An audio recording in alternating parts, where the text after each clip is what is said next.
नमस्ते, मैं कल्याणी मेरे YouTube चैनल बाल मुकुंद हरि में आप सबको स्वागत करती हूँ। इस एपिसोड में हम गोपाल कथा की एक ऐसे कथा लेकर हाजिर है जो आपकी दिल को जरूर छू जाएगा। इस कथा के अंदर ये दर्शाया गया है कि प्रभु सर्वदा हमारे साथ साथ है और उनके साथ पाने के लिए हमको उनके ऊपर विश्वास करना होगा, उनके साथ एक रिश्ता बनाना होगा और उनको हर समय अपने हृदय में स्थान देना होगा। अगर आप ये कर सकेंगे तो प्रभु के साथ एक अटूट रिश्ता बन जाएगा, जो रिश्ता आपके सगे संबंधी, आपकी औलाद सबसे बढ़कर है और आपकी इहलोक और परलोक दोनों को सुधार सकता है।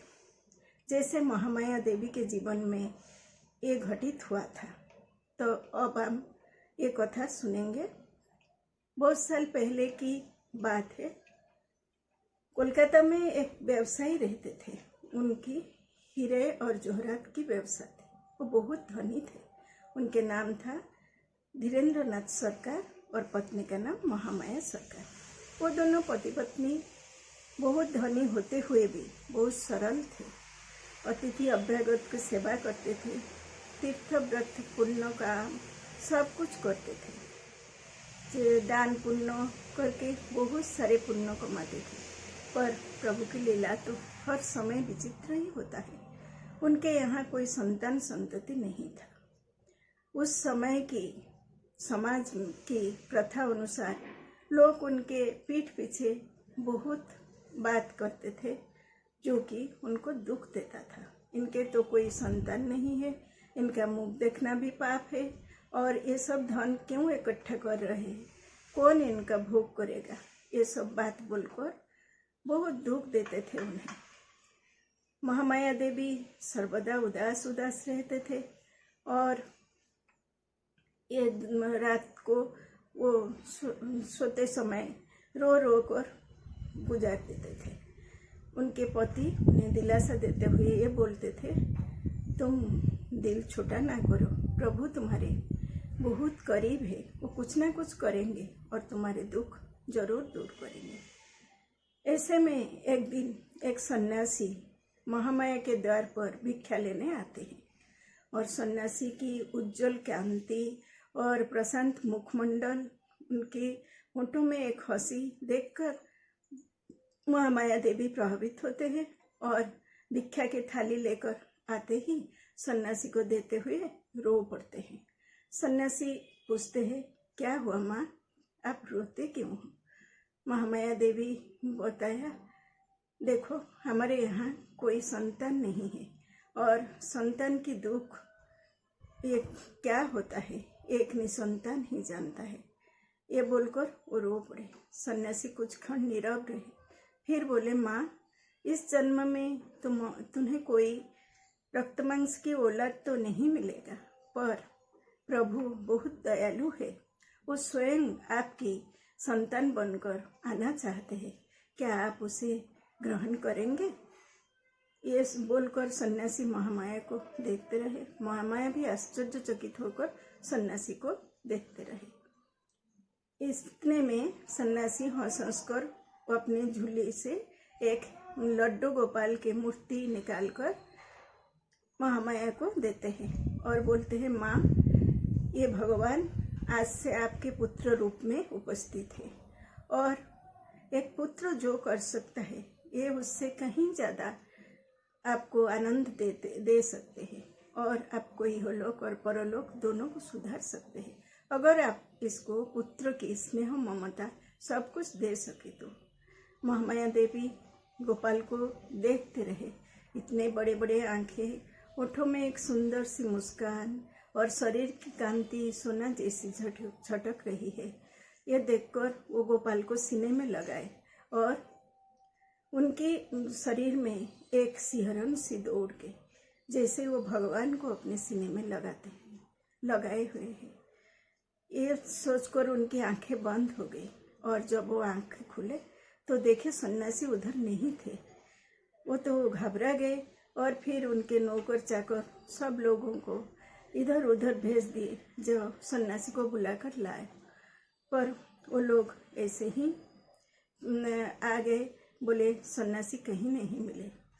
ये सुनकर सब अड़ोस पड़ोस के लोग इकट्ठा हो गए और बोलने लगे, देखो भगवान स्वयं तुम्हारे घर में आए थे और वो पुत्र रूप में गोपाल को तुमको दे गए, और वो कोई नहीं है, वो स्वयं भगवान ही थे।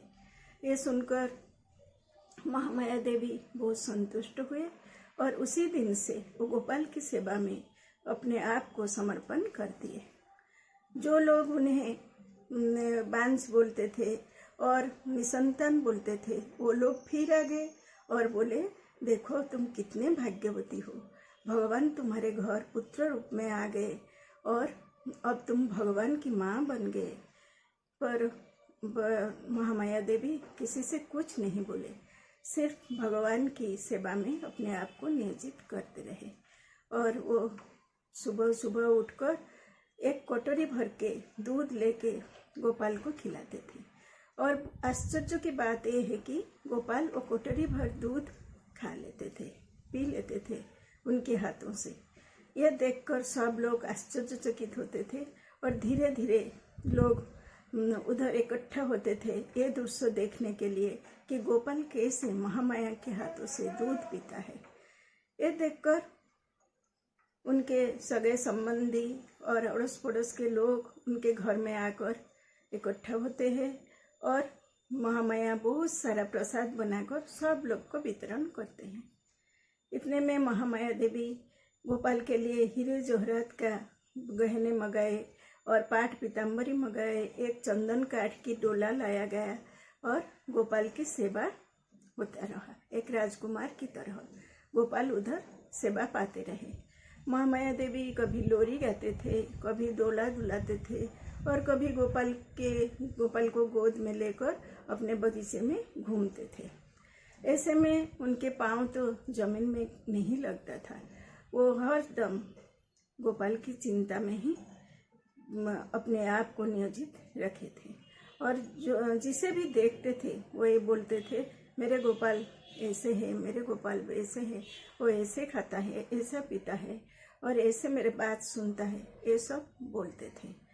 ये देखकर उनके पति वो बहुत खुश हुए और बोलने लगे, ये मेरे जरूर पिता माता की सुकर्म का फल है जो आज प्रभु मेरे घर में अब संतान बनकर आए हैं। और मेरे पत्नी कितने दुख में थी, कितने मनस्ताप में थी, प्रभु वो सब दूर कर दिए और इधर भी उनके व्यवसाय में उन्नति होने लगी और सब लोग हंसी खुशी आनंद में थे। वो जो बोलते हैं ना, सुख के बाद दुख और दुख के बाद सुख नियति के निर्देश से आती है। और ऐसा ही हुआ। महामाया के परिवार में एक दुख की पहाड़ टूट पड़ा और वो दुख कैसे आया, किस माध्यम से आया, वो हम जरूर चर्चा करेंगे। सुधीगण, आपको ये गोपाल कथा जरूर आनंद देता होगा, आपके अंदर भक्ति के बीज वपन करता होगा। इसलिए आप इसे सुनते रहे और अपने आप को प्रभु के समर्पण करते रहे और प्रभु के साथ एक रिश्ता बना ले जो आपको जरूर इहलोक और परलोक दोनों को सुधार देगा। नमस्ते, फिर अगली बार।